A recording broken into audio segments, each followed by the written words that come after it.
السلام عليكم ورحمة الله وبركاته. الحمد لله رب العالمين. الحمد لله الذي هدانا لهذا وما كنا لنهتدي لولا أن هدانا الله. الحمد لله الذي فضلنا على كثير من عباده المؤمنين. الحمد لله على كل حال. يا رب لك الحمد كما ينبغي لجلال وجهك ولعظيم سلطانك. ونعوذ بالله من شرور أنفسنا ومن سيئات أعمالنا. من يهده الله فلا مضل له ومن يضلله فلا هادي له. وأشهد أن لا إله إلا الله وحده لا شريك له.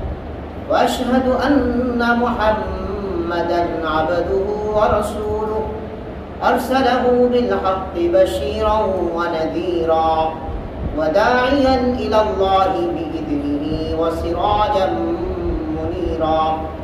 أما بعد فقد قال الله سبحانه وتعالى في كلامه المجيد والفرقان الحميد. أعوذ بالله من الشيطان الرجيم. بسم الله الرحمن الرحيم.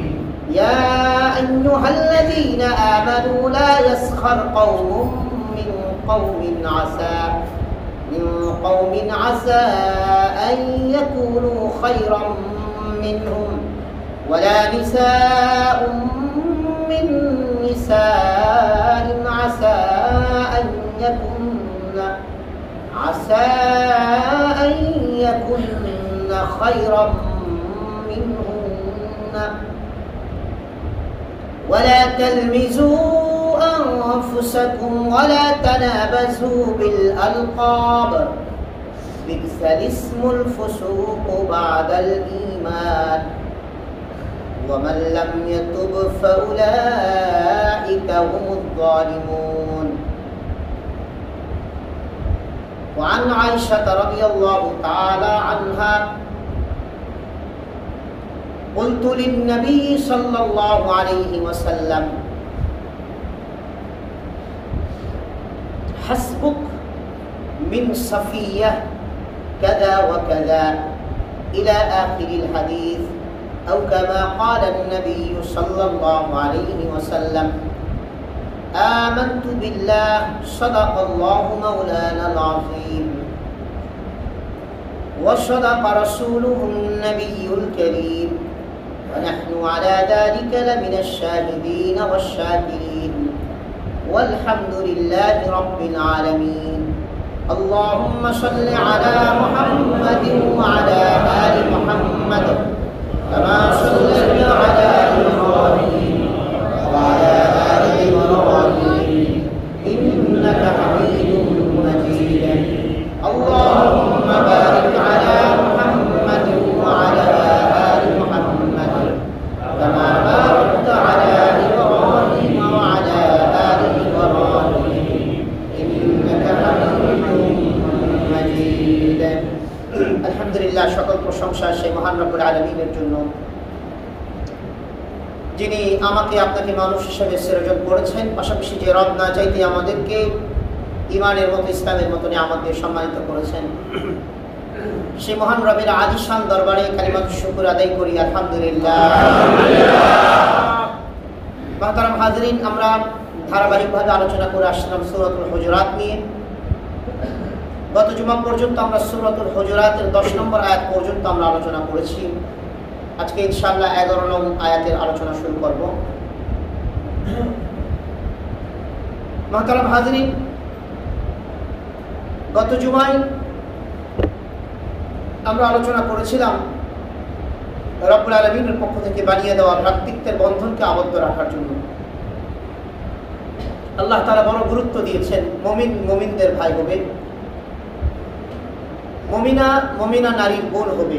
এটা রব্বুল আলামিনের অমোঘ বিধান। এই বিধানটিকেও আমরা যদি লঙ্ঘন করি রব্বুল আলামিনের কাছে আমাদের জবাবদিহিতা আছে।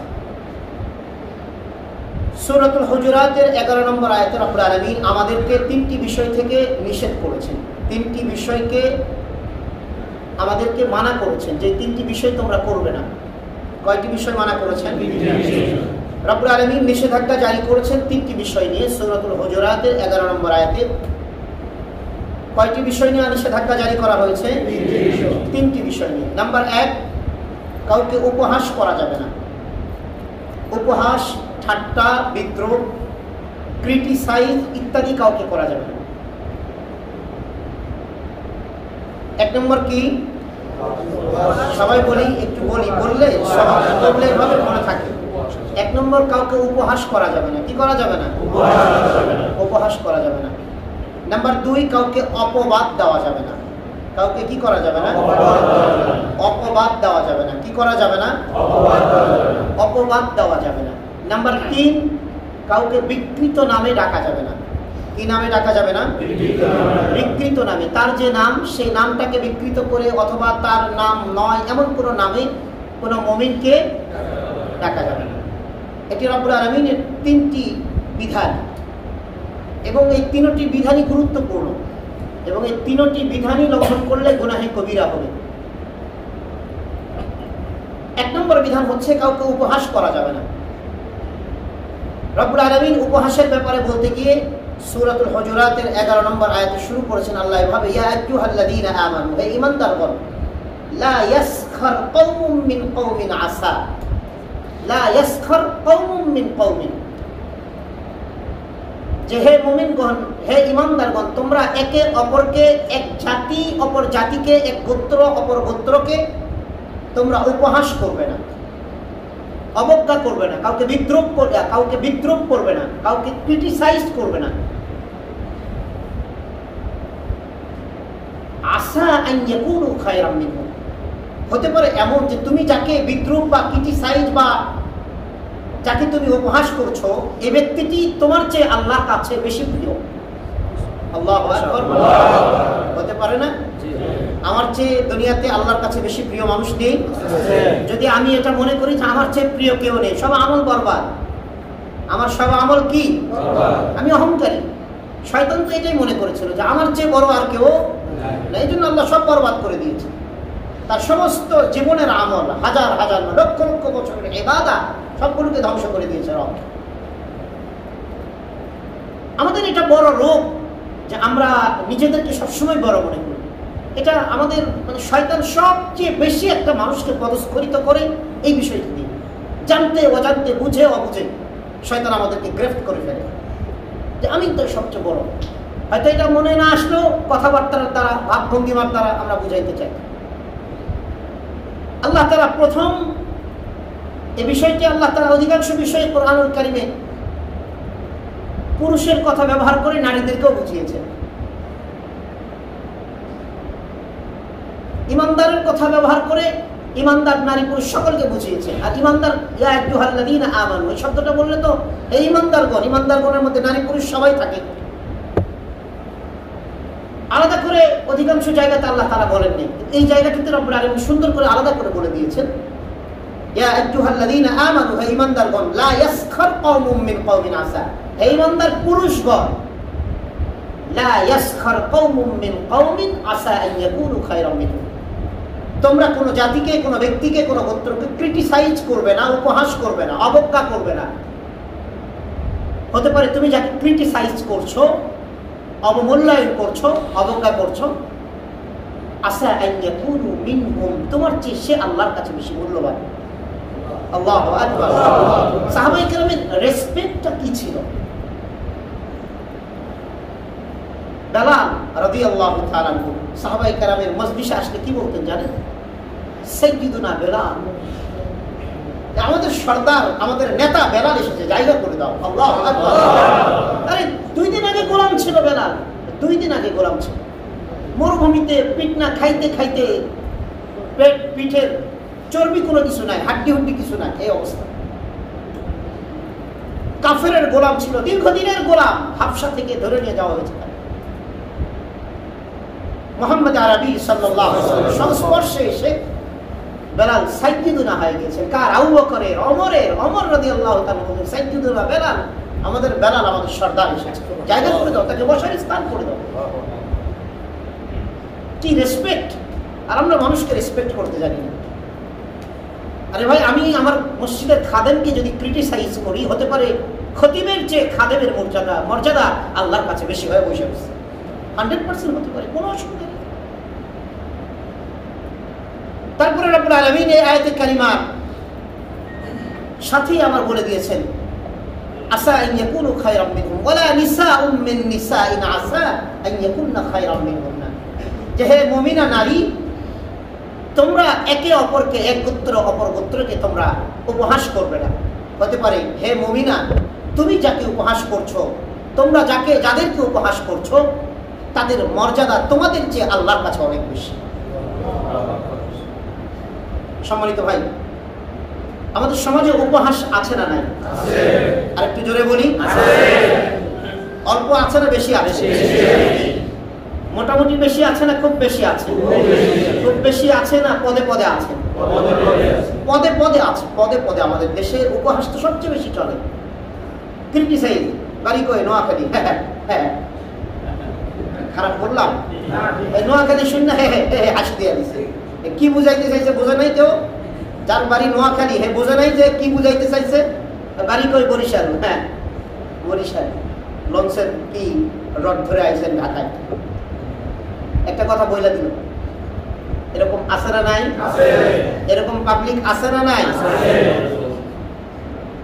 তাহলে এই যে কথায় কথায় একটা মানুষকে উপহাস করা, ক্রিটিসাইজ করা, এগুলো আল্লাহর কাছে খুব দর্শনীয় ব্যাপার।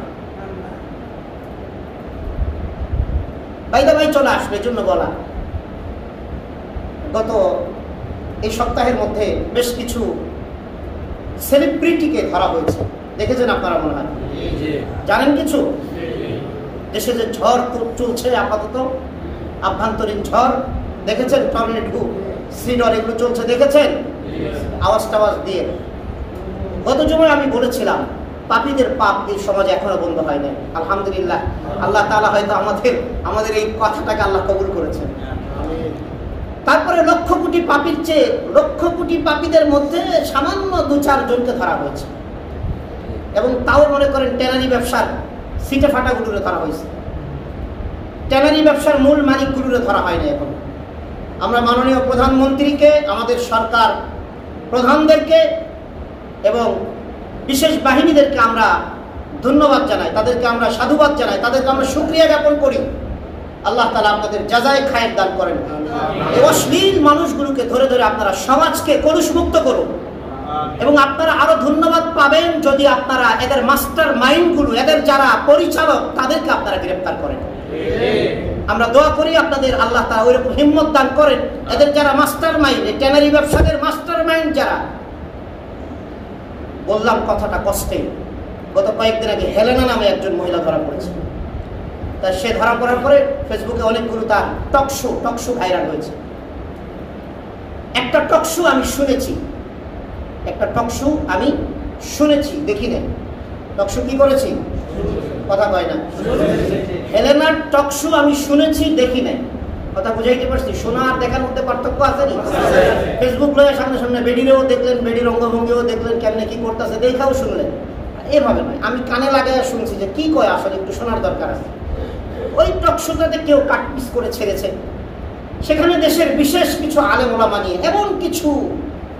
এমন কিছু তার বক্তব্য, এগুলো শোনার পরে দিনে শুধু একটা কথাই বেজেছে, মানে একটা কথাই এসেছে, আমার বয়স 41 শুরু হয়েছে, জীবনে কোনোদিন লেখাপড়ার জন্য স্কুলের বারান্দা, কলেজের বারান্দা, ইউনিভার্সিটির বারান্দায় যায়নি। আলহামদুলিল্লাহ, আমার বাবাকে আল্লাহ জান্নাতের উঁচু মাকাম দান করেন। আমার বাবা সারাটা জীবন মাদ্রাসায় পড়িয়েছে। এতটুকু বলছি, মাদ্রাসার জীবনে একাডেমিক লেখাপড়ায় আমার মাদ্রাসায় থাকতে হয়েছে প্রায় 18 থেকে 20 বছর। এই লেখাপড়ায় আর এই বাকি 20 বছরে 40 বছরের জীবন, যতদিন থেকে বুঝ হয়েছে ততদিন থেকে বলি আপনাদেরকে একটা কথা, একজন কওমি আলেম, এই মানুষগুলো যে এক রাতে যে গুনাহ করে, একজন কওমি আলেম সারা জীবনে এতগুলো গুনাহ করতে পারে না। এতটুকু বলে দিন, একটা নলেজ দেওয়ার জন্য কাজ করলাম। এরা এক রাতে যতটুকু পাপ, এদের পাপের খাতা যতটুকু বেড়ে যায়, একজন কওমি আলেম মনে হয় সারা জীবনও এতটুকু গুনাহ করে। এই মহিলাটা এমন ভাবে ক্রিটিসাইজ, এমন ভাবে উপহাস একজন আলেমকে নিয়ে, দেশের একজন শীর্ষস্থানীয় আলেম, তাকে নিয়ে এমন ব্যঙ্গাত্মকমূলক কথাবার্তা শুনলাম। পরে চিন্তা করলাম আল্লাহও বরদাস্ত করেন নাই, রব্বুল আলামিনও বরদাস্ত করেন নাই। এজন্য রব্বুল আলামিন এদেরকে ধরাইছে। এদের ধরা পড়ারই কথা সমাজটাকে কলুষযুক্ত করেছে। লকডাউনের কারণে আপনার হোটেল মোটেল, রেস্তোরাঁ, বার, ক্যাসিনো সব বন্ধ, কিন্তু এই সমস্ত নোংরা মহিলারা নিজেদের ঘরের ভিতরে এক একটা করে ক্যাসিনো আর বার আর মদের আড্ডা বানিয়ে নিয়েছে। আপনারা দেখেছেন প্রত্যেকে ধরা পড়ার পরে প্রত্যেকের বাড়িতে এক একটা মনে হয় মদের বার, এক একটা মদের মনে হয় বড় বড় দোকান। বাড়ির মালিককে, বাড়িতে থাকে কে, ফ্ল্যাটে থাকে কে, একজন নারী। ফ্ল্যাট ভাড়া নিয়েছেন কে, একজন নারী। ফ্ল্যাট ভাড়া নিয়েছেন কত টাকা দিয়ে? 3 লক্ষ টাকা দিয়ে। তার আয়ের উৎস কি? কোনো আয়ের উৎস জানা নেই সরকারের, কোনো আয়ের উৎস জানা নেই দুদকের কাছে, কোনো আয়ের উৎস জানা নেই ট্যাক্স হোল্ডারদের কাছে, যারা ট্যাক্স ইনকাম ট্যাক্সের মানুষদের কাছে। অথচ ফ্ল্যাট ভাড়া দেয় 3 লক্ষ টাকা বাড়িধারা বাড়িধারা ডিপ্লোম্যাটিক জোনে।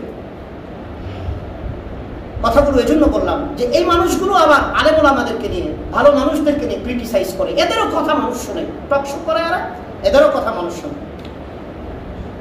এই যারা সমাজে অশ্লীলতা ছড়ায়, এদের এগুলো প্রাপ্য।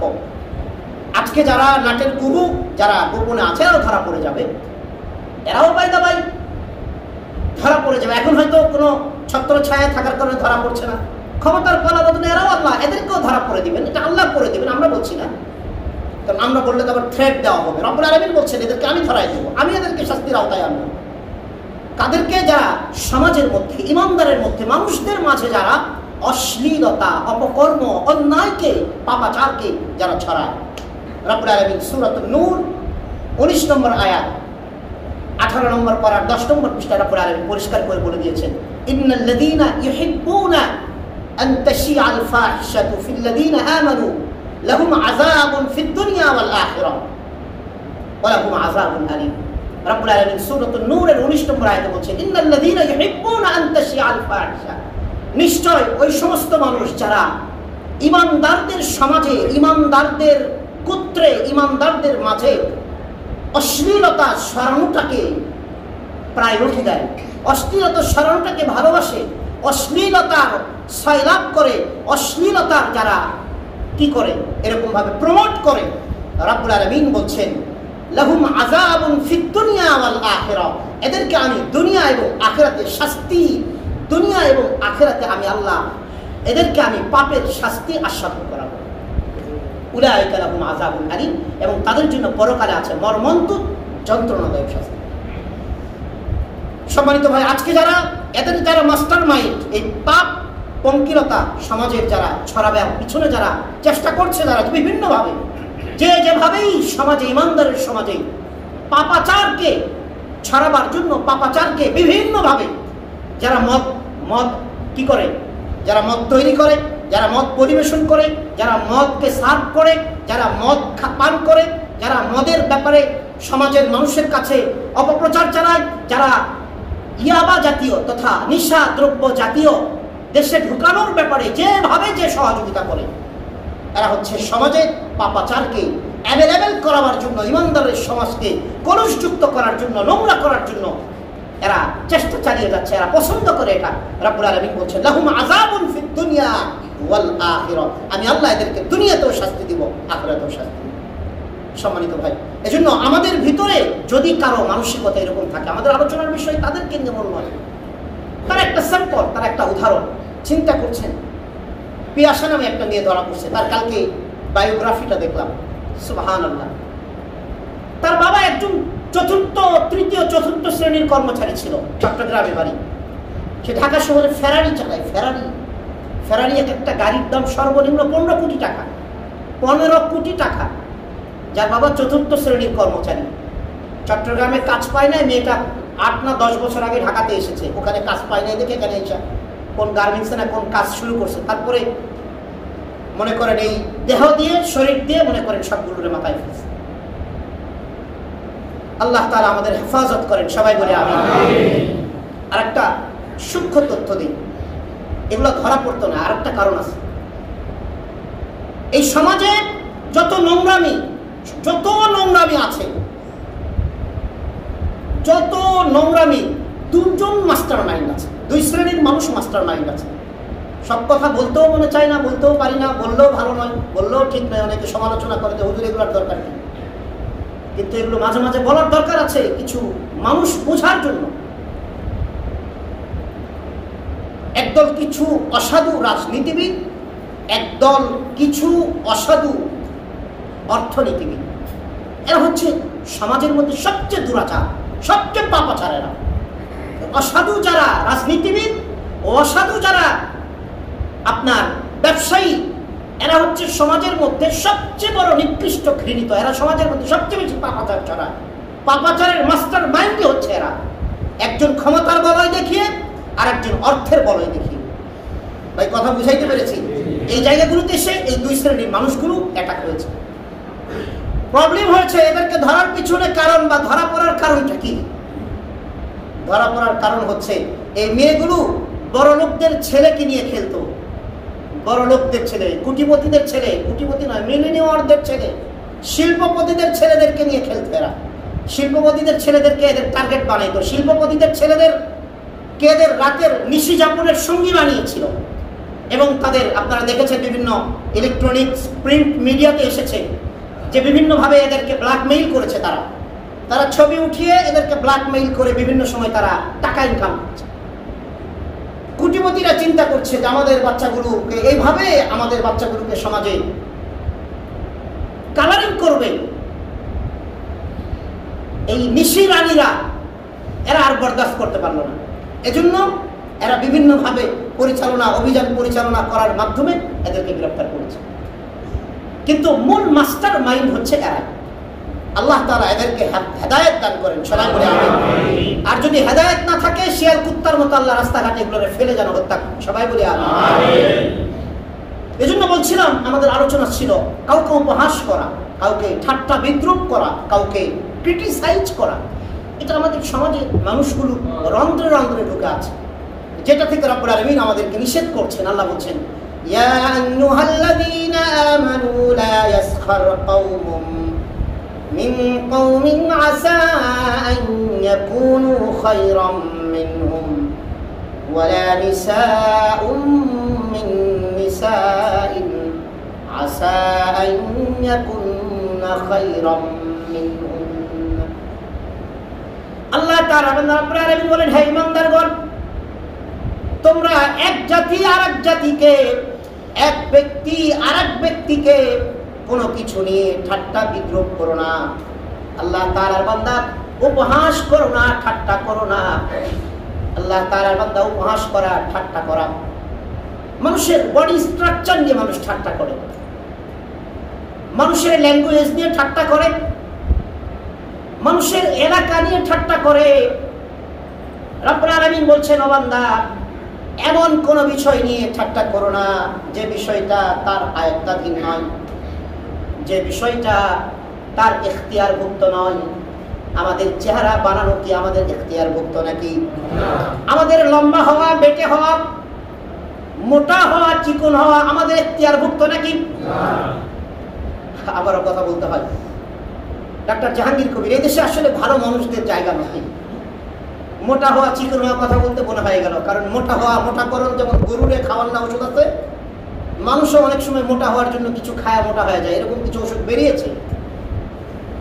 আমাদের দেশে আর একজন, আমরা মনে করি এই লোকটা আল্লাহর রহমত প্রাপ্ত একজন ডাক্তার। লোকটা রাসূল আরবি সাল্লাল্লাহু আলাইহি সাল্লামের অনেকগুলো সুন্নাহকে এই লোকটা প্রমোট করছে, যার কারণে কিছু, আমি আগেও বলেছি, ডাকাত নামের কিছু ডাক্তাররা অসাধু, এই ডাকাত নামের কিছু অসাধু ডাক্তাররা এনাকে সহ্য করতে পারছেন। এই একটা লোক ডাক্তার জাহাঙ্গীর কবির, যার ফর্মুলাতে ফ্রি বয়ানে, ফ্রি হেলথ রিভিউ শুনে হাজার হাজার লক্ষ লক্ষ মানুষ আজকে সুস্থ জীবনে ফিরে আসছে। কথা ভুল বলছি? এখানে ডাক্তার জাহাঙ্গীর কবিরকে ফলো করেন এরকম কেউ আছেন? অথবা ওনাকে দেখেছেন, ওনার কথাবার্তাগুলো শুনেছেন, আছেন কেউ এখানে? অনেকে আছে। একটা মানুষ কতদিন ঔষধ খাবে? আমাদের দেশে আমি আব্দুল কাহার বলছি, আমি 15 বছর থেকে আমাকে গ্যাস্ট্রিকের ওষুধ খেতে হয়, 15 বছর বয়স থেকে। কিন্তু আমার কাছে এটা কেউ সলিউশন আমাকে কোনোদিন দেয়নি যে আপনি গ্যাস্ট্রিকের ঔষধ না খাওয়ার জন্য এই কাজগুলো যদি করেন আপনি খাবারও খাবেন, গ্যাস্ট্রিকের ঔষধও খেতে হবে না, বা খেতে হলে অল্প পরিমাণ খেতে হবে। এই সলিউশনটা আমি ডাক্তার জাহাঙ্গীর কবির সাহেবের কাছে পেয়েছি, আর কোনো ডাক্তারের কাছে নেই। যত ডাক্তারের কাছে গ্যাস্ট্রিকের প্রবলেম নিয়ে গিয়েছি তত ডাক্তারই ওষুধ চেঞ্জ করেছে। এটার থেকে বাঁচার মতো কোনো উপায় তারা বলে। এই দেশে ভালো মানুষদেরকে প্রমোট করা অন্তত আমরা যারা সাধারণ আছে আমাদের করা উচিত। আর আপনি যদি একজন ভালো ডাক্তার জাহাঙ্গীর কবির সাহেব, তিনি সব অধিকাংশ তার কথা সুন্নাহ মোতাবেক, হয়তো তিনি জানেনও না যে এই কথাটা আমার রাসূলের সুন্নাহর সাথে মিলে যায়। কেউ যদি অসুখ থেকে বাঁচার জন্য 2-4টা ফর্মুলা ফলো করে, আশা করি অনেক অসুখ থেকে আল্লাহ থেকে হেফাজত করবে, অনেক অসুখ। তার মধ্যে এক নম্বর যেটা আমিও পারি না, আমরা অধিকাংশই পারি না, কিন্তু এটা আমাদের উচিত। 1 নম্বর যেটা, রাসূল আরবি সাল্লাল্লাহু আলাইহি সাল্লামের সাহাবীদের জীবন আচারকে দেখার জন্য ইউরোপ থেকে 1500 বছর আগে ইউরোপ থেকে এক দল ডাক্তারের টিম মদিনাতে এসে অবস্থান করছিলেন এবং সাহাবায়ে কেরামের জীবনাচার পানাহার অবজার্ভ করছিলেন। দীর্ঘদিন পর্যন্ত এই বিশেষজ্ঞ ডাক্তাররা ইউরোপ থেকে মদিনায় এসে দীর্ঘদিন অবস্থান করার পরে তাদের কাছে একজন ব্যক্তিও তাদের কাছে ট্রিটমেন্টের জন্য আসে নাই। আল্লাহু আকবার। তারা বললেন কারণ কি? এক সাহাবীকে জিজ্ঞাসা করছে, কি কারণ তোমরা আসলে না? কেন? আমরা আমাদের রাসূলের ফর্মুলাকে ফলো করি। আমাদের রাসূল আরবি সাল্লাল্লাহু আলাইহি ওয়াসাল্লাম বলেছেন ক্ষুধা লাগলে খাবার গ্রহণ করতে, এবং খেতে খেতে যতক্ষণ তোমার চাহিদা একেবারে পেট ভইরা গলা পর্যন্ত আসবে এতটুকু খাবা না। রাসূল বললেন ক্ষুধা লাগা শুরু করেছে তো খাওয়া শুরু করো, ক্ষুধা এখনো বাকি আছে, তোমার আরো খেতে মন চাচ্ছে, খাবার স্টপ করে দাও। এটা সুস্থ থাকা 1 নম্বর সবচেয়ে বড় ফর্মুলা। আল্লাহু আকবার। ডাক্তার জাহাঙ্গীর কবির এটাই বলেন। আচ্ছা, একটু বেশি খাইছেন, একটু বেশি খেয়ে ফেলছেন, শুক্র শনি রবি একটু বেশি খাইছেন, রাখো না, সোমবার একটা রোজা রাখো, ব্যালেন্স করো, তোমার শরীরের ব্যালেন্স হয়ে যাবে। রাসূল আরবি বলছেন না সোমবারে রোজা রাখার কথা? সোমবারে রোজা রাখলা, শরীরটা পাকস্থলীটা রেস্ট পেল, একটু কম খেলা, মঙ্গল বুধ আবার ধুমায়া খাইছো, সহ্য করতে পারো না, কি করবা? খাউন সামনে দেখলে মাথা মুথা ঠিক থাকে না। আচ্ছা বাবা, হালাল খাবার চিন্তা করো, জান্নাতে গিয়ে তো এটা আর পাবো না। আমি এটাই চিন্তা করি, আল্লাহ এই দুনিয়ার এই সামান্য খাবার কি জান্নাতে তুমি দিবা? ওখানে যা খামো তো সেটাই খামো, এইটাই আবার অর্ধেক করে কেমনে খাই, মন আর মান না, সব 4 চামচা খাই। আবার হুজুর মানুষ এক বাসায় খাইলে হয় না, 2-3 বাসাও খাইতে হয়, সব মিলাই দিলে সহ্য হয় না। খাবার সামনে দেখলে মাথা ঠিক থাকে। আচ্ছা খাও, মঙ্গল বুধ আবার ঠাইসা খাও, বৃহস্পতিবারে রোজা রাখো, আবার ব্যালেন্স হয়ে যাবে। আল্লাহু আকবার। রাসূল আরবির ফর্মুলা ডাক্তার জাহাঙ্গীর কবির এটাই বলেছেন, আপনারা রোজা রাখুন, সোমবারকে রোজা রাখুন, বৃহস্পতিবার রোজা রাখুন। রাসূল আরবি সাল্লাল্লাহু আলাইহি ওয়াসাল্লাম হাদিসে পরিষ্কার এসেছে তিনি এশার আগে খাবার গ্রহণ করতেন, এশার পরে কথা বলাটা একেবারেই অপছন্দ করতেন। এশার পরে রাসূল আরবি সাল্লাল্লাহু আলাইহি ওয়াসাল্লামের কথা বলাটা একেবারেই অপছন্দ করতেন। এশার পরে অল্প কিছু হাদিস, এশার পরে উনি তালিমও করতেন না, এশার পরে ওনার তালিমের এশার পরের কথা খুব একেবারেই অল্প 2-1টা হাদিস ছাড়া আর পাওয়া যায় না। আমার এই কথা বলছি, এখন কিছু মানুষ আমার তাবলীগরা এশার পরে তালিম করে। আরে বাবারে, আপনারা সারাদিনই তো থাকেন না, এশার পরে 2-4 জন থাকে, এই জন্য করে। সাহাবায়ে কেরাম তো সারাদিন ওনার সাথে থাকতো। এটা একটা জাস্ট বুঝালাম যে রাসূল আরবি সাল্লাল্লাহু আলাইহি ওয়াসাল্লাম এশার পরে কথা না বলাটাকে কতটুকু গুরুত্ব দিয়েছেন। তিনি এশার পরে তার কাজ ছিল, এশার পরে সূরা মুলকের সূরা সাজদার আমল করে তিনি ঘরে গিয়ে চুপ করে শুয়ে পড়তেন। ডাক্তার জাহাঙ্গীর কবির তিনি গবেষণা করে তিনি বলেন যে রাত 10টা থেকে নিয়ে রাত 2টা পর্যন্ত এই সময়ে একজন ঘুমন্ত মানুষের শরীর থেকে যে টেস্ট হরমোন, যে এমন একটা হরমোন নিঃসরণ হয়, বের হয়, যে হরমোনটা রাত 10টা থেকে নিয়ে 2টা পর্যন্ত যেটা বের হয় সেটা বাকি এই 4 ঘন্টা ছাড়া বাকি 20 ঘন্টাও যদি কেউ ঘুমায় এটা কখনো সে পাবে না। তার শরীরের জন্য যতটুকু উপকার হয়, রাত 10টা আগে ঘুমাইলে যদি 2টা বা 2টার পরে ওঠে, এর মধ্যে এই 4 ঘন্টা যদি ঘুমাইতে পারে, এতটুকু ঘুম তার শরীরে যতটুকু কাজ করে, বাকি 20 ঘন্টা ঘুমালেও ততটুকু কাজ তার শরীরে। বলেন, রাতে যদি টানা একটা ঘুম হয়, সকালে ওটা ফ্রেশ লাগে না? খুবই আরাম লাগে না? আলহামদুলিল্লাহ, খুব একটা ভালো ঘুম হয়েছে। এটা রাসূলের সুন্নাহ, তো উনি এটাকে প্রমোট করেছেন। আর এই গলা কাটা ডাক্তারদের সহ্য হয় না। এরা ডাক্তার জাহাঙ্গীর কবির সাহেবের নামে মামলা ঠুকে দিবে যে তিনি মানুষদেরকে বিপদগামী করছে, এ করছে। আরে চোরের ঘরের চোর মানুষকে বিপদগামী করছে, উনি তো বয়ান দিচ্ছে। ওনার বয়ান শুনে যারা মানবে মানবে, আর যারা মানবে না মানবে না। তোমাদের মতো ডাক্তারদের ঔষধ খেতে এই দেশে নয়, পুরো পৃথিবীতে লক্ষ কোটি মানুষ মারা যাচ্ছে, লক্ষ কোটি মানুষ মারা যাচ্ছে এই তোমাদের মতো ডাক্তারদের ঔষধ খেয়ে। ঔষধ খাইতে খাইতে জীবন শেষ হয়ে যাচ্ছে। কোনোদিন তো আপনারা তো কোনোদিন আমাদেরকে সুস্থভাবে বাঁচার জন্য ফর্মুলা দিলেন না। আপনি 1500 টাকা ভিজিট নেন, 1500 টাকা ভিজিট নেওয়ার পরে আপনি 2 মিনিট কথা বইলা আবার 5000 টাকা টেস্টে পাঠিয়ে দেন। আপনাকে কে অভিজ্ঞতা শিখাইল? আপনার কি অভিজ্ঞতা আছে? আপনি তো একটা জাহেল ডাক্তার। আজ থেকে 50 বছর আগে এখানে যারা মুরব্বী আছেন বলেন, 30 বছর আগে, 40 বছর আগে একটা গ্রামের ডাক্তার প্রথমে একটা মানুষকে ধরে একটা পালস দেখতো। তার সব চিকিৎসার প্রথমে পালস। এই কথা বলেন, মুরব্বীরা কথা বলেন, পালস দেখছে না? এখন কোন ডাক্তার পালস দেখে? পালস দেখে 700 টাকা, 1000 টাকা, 1500 টাকা ভিজিট নিয়ে উনি 10টা টেস্টে দেখে। তো তোমার এই ঘোড়ার ঘাস কাটার লাগে ডাক্তারি করতে করছে। আপনি এত বড় এমবিবিএস, এফসিপিএস, এমসিকিউ, এই ঘোড়ার টিম সমস্ত অভিজ্ঞতা যে আপনি কি করছেন? ওই হাতুড়ে ডাক্তারের মতো পালস দেখে তো আপনি 5টা দোষের কথা বলে দিতে পারলেন না।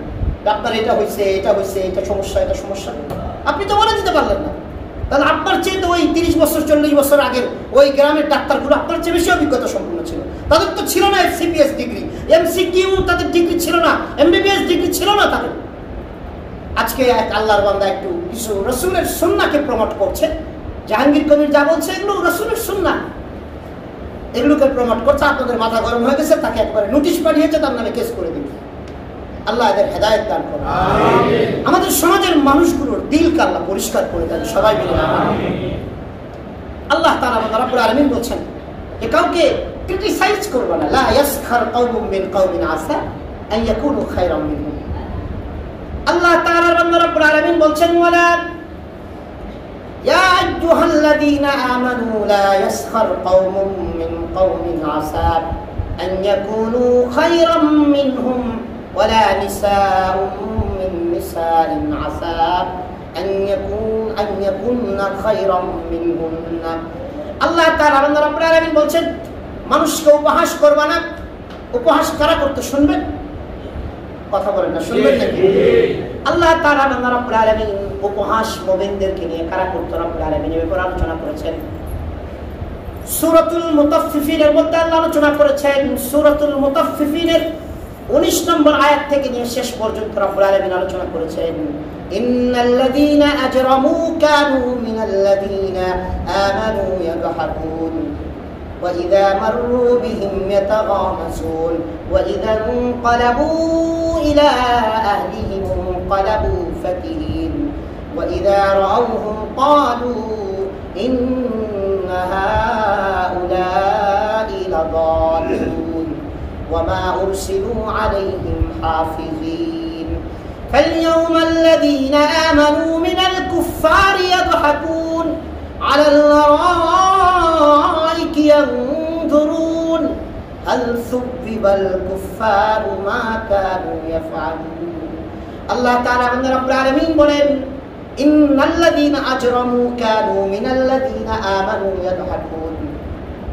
নিশ্চয় যারা অপরাধী তারাই মুমিনদেরকে নিয়ে উপহাস করত।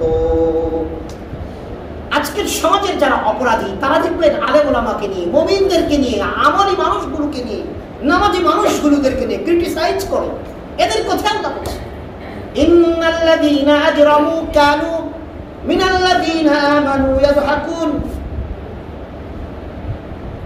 যখন ইমানদারদেরকে দেখতো, অপরাধীরাই কেবল তাদেরকে নিয়ে ক্রিটিসাইজ করত, উপহাস করত।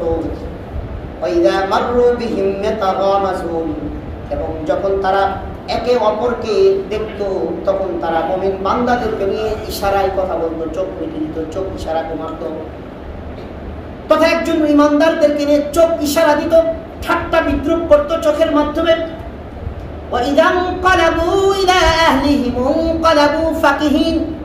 ইমানদারদেরকে তারা এভাবে হাস্যনস্তর উপহাস করার পরে যখন তারা ঘরে ফিরে যেত, তারা হর্ষফুল্ল হয়ে তারা আনন্দ চিত্তে ঘরে ফিরে যেত। রব্বুল আলামিন বলেন وَإِذَا انقلبوا إِلَى أَهْلِهِمْ انقلبوا فَكِهِينَ وَإِذَا رَأَوْهُمْ قَالُوا إِنَّ هَؤُلَاءِ لَضَالُّونَ। আর এই অপরাধীর দলেরা ইমানদারদেরকে দেখার পরে তারা বলতো এরা হচ্ছে পথভ্রষ্ট, এরাই হচ্ছে হেদায়েত থেকে বাহিরে। নাউযুবিল্লাহ, এরা পথভ্রষ্ট। ইমানদারদেরকে কাফেররা বলতে এরা পথভ্রষ্ট। নাউযুবিল্লাহ। আল্লাহ তাআলা রাব্বুল আলামিন তারপরে বলেন ওমা উরসিলু আলাইহিম হাফিজিন ফালইয়াউমাল্লাযীনা আমানু মিনাল কুফফারি ইয়াদহাকুন। আমি আল্লাহ তো এই কাফেরদেরকে ইমানদারদের মুহাফিজ হিসেবে, সংরক্ষণকারী হিসেবে পাঠাই নাই। আল্লাহ তাআলা বলেন ফালইয়াউমাল্লাযীনা আমানু মিনাল কুফফারি ইয়াদহাকুন। আমি আল্লাহ এটার প্রতিশোধ নিয়ে নিব। কিয়ামতের দিন আমি আল্লাহ ইমানদারদেরকে জায়গা মতো জান্নাতে পৌঁছিয়ে দিয়ে ইমানদারদেরকে তাদের এই অবস্থা, এই জাহান্নামীদেরকে জাহান্নামে নিক্ষেপ করে তাদের অবস্থা দেখিয়ে ইমানদাররা হাসবে। আল্লাহ হাসার প্রতিশোধ আল্লাহ নিয়ে নেবেন। দুনিয়াতে ক্রিটিসাইজ করেছো, উপহাস করেছো, মনে রাখবা তোমাদেরকে পাল্টা উপহাস ইমানদারদের ব্যাপারে তোমাদের করা। আল্লাহ তাআলার বান্দাদের জন্য আমরা কারো ব্যাপারে উপহাস ইনশাআল্লাহ করব। আল্লাহ তাআলা রাব্বুল আলামিন আরো সুন্দর করে সূরা তাওবার ৮০ নম্বর আয়াতে বলেন ফায়াসখারুনা মিনহুম সাখিরাল্লাহু মিনহুম ওয়া লাহুম আযাবুন আলীম। এই আয়াতে কারিমার মধ্যে রাব্বুল আলামিন মুনাফিকরা, কোন ইমানদার ধনাঢ্যশালী আল্লাহর কোন ইমানদার বান্দা যদি মুহাম্মদুর রাসূলুল্লাহ সাল্লাল্লাহু আলাইহি ওয়াসাল্লামের কাছে বড় ধরনের কোন সদকা নিয়ে যেতেন মানুষকে দেওয়ার জন্য, তখন এই মুনাফিকরা তারা তাদেরকে ক্রিটিসাইজ করত, তাদেরকে উপহাস করত, তোমরা রিয়াকারী, তোমরা মানুষ দেখাবার জন্য আমল করছো, মানুষকে দেখাবার জন্য দান করছো। অনুরূপভাবে যদি কোনো অল্প আয়ের ইমানদার অল্প পরিমাণ দান নিয়ে রাসূল আরবি সাল্লাল্লাহু আলাইহি সাল্লামের কাছে যেতেন মানুষকে দেওয়ার জন্য, তখন এই মুনাফিকরা বলতো তোমাদের এই অল্প পরিমাণের দান আল্লাহ এবং রাসূলের দরকার নেই। উপহাস করে বলতো। আল্লাহ বলছেন ফায়াসখারুনা মিনহুম, তাদেরকে নিয়ে, ঈমানদারদেরকে নিয়ে, সাহাবায়ে কেরামদেরকে নিয়ে এই মুনাফিকরা উপহাস করত। সাখিরাল্লাহু মিনহুম, আল্লাহ সাহাবায়ে কেরামের পক্ষ হয়ে, ঈমানদারদের পক্ষ হয়ে তাদের বিরুদ্ধে, তাদের উপরেও আল্লাহ উপহাস করছেন। আল্লাহু আকবার। ওয়ালাহুম আযাবুন আলীম, এবং আল্লাহ তাদেরকে মর্মন্তুদ যন্ত্রণাদায়ক শাস্তির মধ্যে নিক্ষেপ করবে। সম্মানিত ভাই, এজন্য আমাদের কোনোভাবেই কাউকে উপহাস করা যাবে না। সবাই কথা বলি যাবে না। একটা সুন্দর হাদিস বলি। হযরত আম্মা জান আয়েশা রাদিয়াল্লাহু তাআলা আনহা তিনি বলেন আমি একবার রাসূল আরবি সাল্লাল্লাহু আলাইহি ওয়াসাল্লামের কাছে গেলাম। আন আয়েশা রাদিয়াল্লাহু তাআলা আনহা قالت قلت للنبي صلى الله عليه وسلم حسبك من صفية كذا وكذا। আম্মা জান আয়েশা বলেন আমি রাসূলের স্ত্রী, একজন স্ত্রী ছিলেন সাফিয়া বিনতু হুয়াই ইবনু আখতাম, এক ইহুদির মেয়ে ছিলেন সাফিয়া রাদিয়াল্লাহু তাআলা আনহা। তিনি পরে ইসলাম কবুল করেছেন। হযরত সাফিয়া রাদিয়াল্লাহু তাআলা আনহা একটু বেটে ছিলেন, বেটে আছে না মানুষ? আছে। কথা বলে না? আছে। আমাদের দেশে গায় দিনটু আইতেছে, আছে না নাই? আছে। হ্যাঁ, চাইনা আইতেছে, চাইনা, জাপানি, কত রকম ভাবে ব্যঙ্গ করি আমরা, আল্লাহ নিষেধ করেছে। আম্মা জান আয়েশা বলেন আমি রাসূলের কাছে এসে বললাম হাসবুক মিন সাফিয়া কাযা ওয়া কাযা, কাযা ওয়া কাযা, যে রাসূল আপনাকে আপনার স্ত্রী সাফিয়ার ব্যাপারে এতটুকুই তো যথেষ্ট, যে সাফিয়া তো হাত দিয়ে ইশারা করে তিনি বলেন এই রাসূল আরবি সাল্লাল্লাহু আলাইহি ওয়াসাল্লাম চেহারা রং পাল্টে গেল। তিনি বললেন লাকাদ কুলতি কালিমাতান, লাকাদ কুলতি কালিমাতান লাউ মুজিজাত বিমাইল বাহরি লামাজাজাতহু। আয়েশা, তোমার এই কথা যদি সমুদ্রের পানির সাথে মিশানো হতো তাহলে সমুদ্রের পানির স্বাদ পরিবর্তন করে দিত। নাউজুবিল্লাহ বলেন। উপরের সাউন্ড বক্সে আওয়াজ নেই। তো এই জন্য আম্মাজান আয়েশা বলছেন যে রাসূল আরবি সাল্লাল্লাহু আলাইহি সাল্লাম আমাকে বললেন যে তোমার এই কথাটা, তুমি একজন মানুষকে বেটে বললে, ইশারা করলে, তোমার এই কথাটা যদি সমুদ্রের পানির সাথে মিলানো হতো তাহলে সমুদ্রের পানির স্বাদ পরিবর্তন হয়েছে। লামুজিজাতহু। সম্মানিত ভাই, কত মারাত্মক কথা চিন্তা করেছেন। অথচ এমন একটা গুনাহ আমরা অ্যাভেলেবল করি না। আমাকে কি আমি বানিয়েছি না আমার রব বানিয়েছে? ওয়াল্লাযী ইউসাউবিরুকুম ফিল আরহামি কাইফা ইয়াশা লা ইলাহা ইল্লা হুয়াল আজিজুল হাকীম। সূরা আলে ইমরান 6 নম্বর আয়াত 3 নম্বর পারা 9 নম্বর পৃষ্ঠা আল্লাহ বলেন ওয়াল্লাযী ইউসাউবিরুকুম ফিল আরহামি কাইফা ইয়াশা। তোমার মায়ের পেটে বাচ্চার যে আকৃতিটা কি তুমি বানাও না আমি আল্লাহ বানাই। আল্লাহ ওয়াল্লাযী ইউসাউবিরুকুম ফিল আরহাম। মায়ের পেটে যে তোমাদের আকৃতি দেওয়া হয়, এই আকৃতি কি তোমার মা বাবা দেয় না তোমাদের আল্লাহ দেয়? তাহলে তোমাদের আল্লাহ যখন একজনকে রেটে বানায়, একজনের চেহারাকে একটু বাঁকা বানায়, একজনের নাককে বাঁকা বানায়, একজনের দাঁতকে উঁচু বানায়, একজনকে কালো বানায়, একজনকে সুন্দর বানায়, একজনকে মোটা বানায়, একজনকে চিকন বানায়, তোমার এত জলে কেন? আমি আল্লাহ তো তাকে বানিয়েছি। আর এই সব বানানোর পরে কি বলেছি জানিস? তুই আমেরিকান, তুই আফ্রিকান, আর তুই আরাবিয়ান, এত সুন্দর হস্তা কেন? আর ওই আফ্রিকান নিগ্রো, তার চেহারার দিকে একবার তাকালে হয়তো দ্বিতীয়বার তাকানোর মতো ভালো লাগে না। হয়তো ছোট বাচ্চারা দেখে অনেক মানুষকে ভয় পায় চেহারার আকৃতি দেখে। ওই চেহারার আকৃতি, যে চেহারাটা দেখে ছোট বাচ্চারা হয়তো ভয় পায়, তুমি তাকানোর পরে হয়তো দ্বিতীয়বার তোমার তাকাইতে মনে চায় না। আল্লাহ বলছেন ওই চেহারাটাও আমি আল্লাহ বানিয়েছি এবং পৃথিবীর সকল মাখলুক থেকে সুন্দর করে বানিয়েছি। লাকাদ খালাকানাল ইনসানা ফি আহসানিল তাকওয়িম। রব্বুল আলামিন বলেন আমি আল্লাহ অবশ্যই মানুষের অবয়বকে, আকৃতিকে সবচেয়ে সুন্দর করে বানিয়েছি। হযরত আব্দুল্লাহ ইবনে মাসউদ রাদিয়াল্লাহু তাআলা আনহু, আল্লাহু আকবার বলি। হযরত আব্দুল্লাহ ইবনে মাসউদ রাদিয়াল্লাহু তাআলা আনহু রাসূলুল্লাহ সাল্লাল্লাহু আলাইহি সাল্লামের অসংখ্য অগণিত সাহাবী থেকে একজন বিশেষ সাহাবী ছিলেন। আল্লাহু আকবার বলি। হযরত মাসরুক রাহমাতুল্লাহ, বিশিষ্ট তাবেঈ হযরত মাসরুক রাহমাতুল্লাহ বলেন আমি রাসূলের সাহাবীগণকে হাজার হাজার সাহাবীকে আমি অবজার্ভ করেছি দীর্ঘদিন অবজার্ভ করার পর আমি দেখেছি রাসূলের সমস্ত ইলমগুলোকে রব্বুল আলামিন 6 জন সাহাবীর মাঝে সংরক্ষণ করেছেন। সমস্ত ইলমকে 6 জন সাহাবীর মাঝে সংরক্ষণ করেছেন। এই 6 জন সাহাবী হচ্ছে নাম্বার 1 ওমর রাদিয়াল্লাহু তাআলা আনহু, নাম্বার 2 হযরত আলী, নাম্বার 3 হযরত আব্দুল্লাহ ইবনে মাসউদ, নাম্বার 4 হযরত যায়েদ ইবনে সাবিত, নাম্বার 5 হযরত আবু দারদা, নাম্বার 6 হযরত কাব ইবনে কাব আহবার।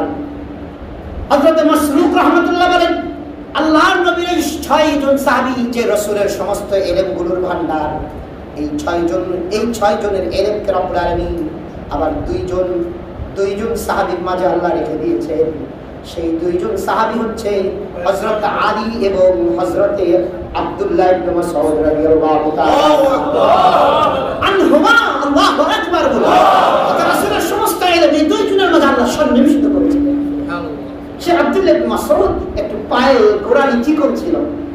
তিনি একটা খেজুর গাছে উঠেছেন, তো একটু কাপড় সরে গিয়েছে। কাপড় কি কাঁচা মারছেন নাকি? না, কাঁচা মারা জায়েজ না হারাম? হারাম। আস্তে কয় মনে থাকবে তো ইনশাআল্লাহ। আরে ভাই এখানে 5 ওয়াক্ত নামাজ পড়ে গ্রামে গিয়া লুঙ্গিতে এমন ভাবে লেংটি মারে একেবারে আসল জায়গা ছাড়া সব দেখা যায়। এটা হারাম না জায়েজ? হারাম। মনে রাখবেন আব্দুল্লাহ ইবনে মাসউদ তার কাপড়টা হাঁটুর উপর মানে একটু উঠে গেছে, খেজুরের গাছে উঠছে। তো পাগুলো চিকন, অনেক মানুষের আছে না পা চিকন, শরীরের থেকে পাটা অস্বাভাবিক। তো অন্যান্য সাহাবায়ে কেরাম আব্দুল্লাহ ইবনে মাসউদের পা দেখে হাসছেন। রাসূল আরবি তাদের দিকে তাকিয়ে বললেন, তোমরা আমার আব্দুল্লাহ ইবনে মাসউদের পা দেখে হাসো? মানে এটা তো অনেক সময় আমাদের অজান্তেও হাসিটা চলে আসে। একটা মানুষ যদি একটা উল্টাপাল্টা কাজ করে ফেলে, এটা আমাদের উচিত নয়, কিন্তু অনেক সময় অজান্তে হাসিটা চলে আসে। আল্লাহ রাসূল বললেন, আমার আব্দুল্লাহ ইবনে মাসউদের পা দেখে তোমরা হাসতেছো? আর পায়ের মর্যাদা জানো? কিয়ামতের দিন যদি আল্লাহ আর পা দুটাকে শুধু মিজানের পাল্লায় দেয়, তো উহুদ পাহাড়ের চেয়ে তার পা দুটা আল্লাহর কাছে বেশি ভারী হয়ে যাবে। এই যে মানুষকে দেখে ক্রিটিসাইজ করা, উপহাস করা, এটা করবো না, বর্জন করবো ইনশাআল্লাহ। বর্জন করবো তো ইনশাআল্লাহ। যদি খাসারত কারো কাছে থেকে থাকে, তাহলে আমরা অবশ্যই এটা আমাদের বর্জনীয় অপরাধ। আমাদের এটা অবশ্যই এটা আমরা এটা একটা গ্রহণ করে, এটা বড় মারাত্মক অপরাধ, মারাত্মক গুনাহে কবিরা। এটা থেকে আমরা সকলেই বেঁচে থাকার চেষ্টা করবো তো ইনশাআল্লাহ। তাহলে সূরাতুল হুজুরাতের তিনটি বিষয় আল্লাহ নিষেধ করেছিলেন। নাম্বার 1 উপহাস করা, নাম্বার 2 অপবাদ দেওয়া, নাম্বার 3 বিকৃত নামে ডাকা ও মানুষকে অপবাদ দেওয়া। কোনো কাজ অন্যায় করে নাই, অন্যায় তাকে করছে বইলা অপবাদ দেওয়া, এটা মারাত্মক গুনাহ। নাম্বার 3 কারো নাম আব্দুল্লাহ, কারো নাম আব্বাস, তারে আব্বাস করে ডাকলো। এই যে মানুষের নামকে বিকৃত করা, এই দুটা নিয়ে ইনশাআল্লাহ আগামী দিনে আলোচনা করা যাবে। আজকে যতটুকু বললাম, আল্লাহ তাআলা আমাদের সবাইকে, আমাদের কাউকে ক্রিটিসাইজ করা থেকে, উপহাস করা থেকে, অবজ্ঞা করা থেকে, কাউকে বিদ্রুপ করা থেকে আল্লাহ আমাদের হেফাজত করেন। সবাই মিলে আমিন।